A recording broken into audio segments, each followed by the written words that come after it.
Okay, so let's talk now about analyzing tracks and specifically how to go about that. Okay, so the first thing we want to look at when we're trying to understand and analyze a track, again, using our primary and secondary perception, is we want to look at the track characteristics. Okay, and we always start with symmetry. Right? I shouldn't say always start, but for me, it's the simplest thing. And basically, what we mean symmetry is this: if you put a vertical line through the track, roughly equidistant between the left and the right, do they match up? Do they line up? And if you want to be, split hairs here, there's very few tracks that are 100% symmetrical, but there's a lot of tracks which are mostly symmetrical. Okay. And this one on the left, which is of a mountain lion, is clearly not symmetrical. We have this toe here. The inner toe on the left is obviously the highest toe. And then we have the toe here just on the right of it, which is also the inner toe.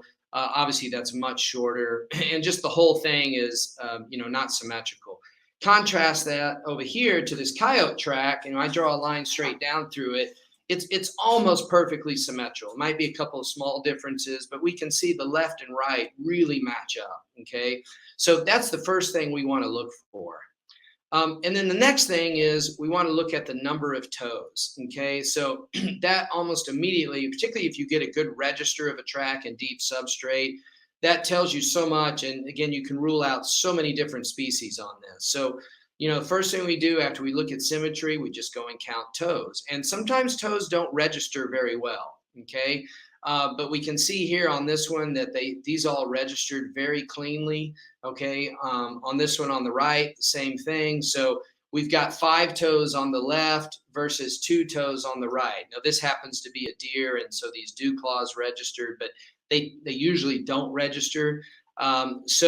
But you would know that obviously after you've studied deer. So again, this is a very good very good piece of information on us that immediately narrows down who we're talking about. Okay. Then we want to look at assuming that toes register, and typically toes because it takes most of the pressure with the palm pad, but almost always you'll get toe impressions. Sometimes you'll get toe impressions and you won't get a palm pad. Even for a species that is digitigrade, that usually registers a palm pad. And so we want to immediately go to the toes and say, what is the toe shape? So if I look at here on this canine track on the left, I can see, and it's not a very clean register, but I can still see in the circle here that that's mostly a circular shaped toe. And I contrast this on the right to this, which is a raccoon, and I can see this is a cigar shaped toe, right? It's much longer, it's much thinner, so very different shape. So again, this is all part of our primary perception that we would go through analyzing, doing the symmetry, counting the number of toes, and then doing the toe shape. Then we want to see if they're nails. So again, most species, in fact, almost all species of mammals have nails, but they may not register.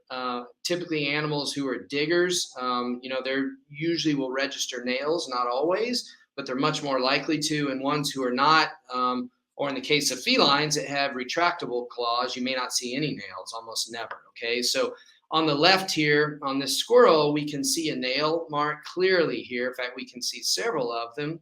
Okay, oops. And on the right here, this is a feline track, a bobcat track. We can see that there's no nail marks, right? Sometimes nail marks, to be clear, depending on the species, can be very small. And what even more the case, oftentimes they're located, particularly in a species like, let's say, a skunk that has really long nails, they can be way above the toes, and they can be just little pinpricks. So you have to really look at all of the track and the area around it. It's very easy to miss those, especially when you're starting off. Other thing we look for is fur. Okay, so again, depending on the substrate, fur may be hard to pick up on, but in this good substrate, like on the left here, you can really see just how it's just not very definitive, and you can see these little streaks. It's just like a paintbrush that someone put in here. And you can see on the bottom of the foot here, okay, this is a kit fox, you can see the fur on here, right? So you're never going to get a really clean toe registration with an animal like this that has a lot of fur on the bottom of the track. So again, it's a great clue because there's not that many animals that have certainly that much fur on the bottom of their feet. So when you see that, you can rule out, so many species right off the bat. Then we want to look at the shape of the palm pad, okay? And that is very, very important. So you can see here on the left, we have what would be, and you have to use your imagination a little bit, but almost a trapezoidal shape. Or you can think about it like an M a little bit, if you were to visualize a letter.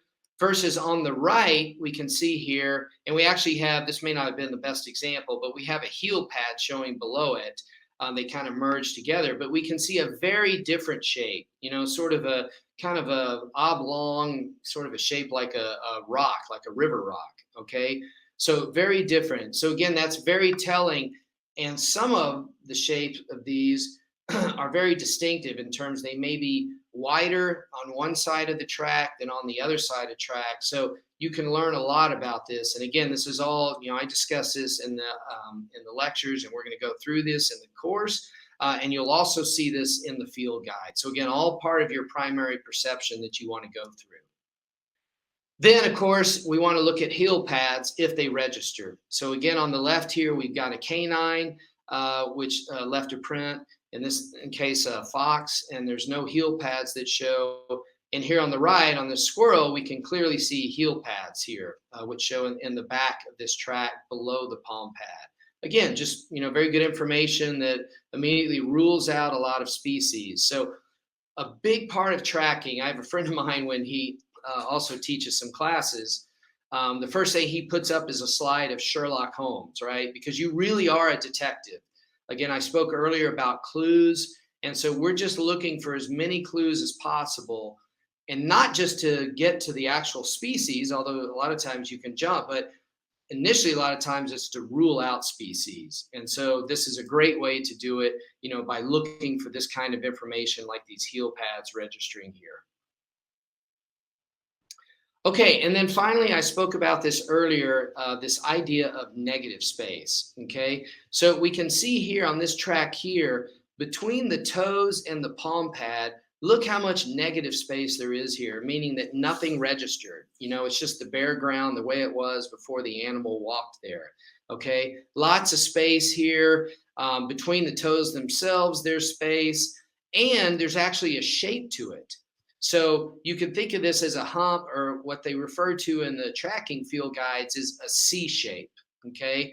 It's a nice curve if you drew a line all the way through it like this.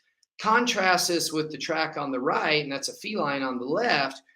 We don't have a curve so much like that. I mean, you can make it out a little bit, but what we do have is if we draw a straight line between these two toes on the left and the palm pad and the outer toe on the right, and do that the same over here, we get this clean X, okay?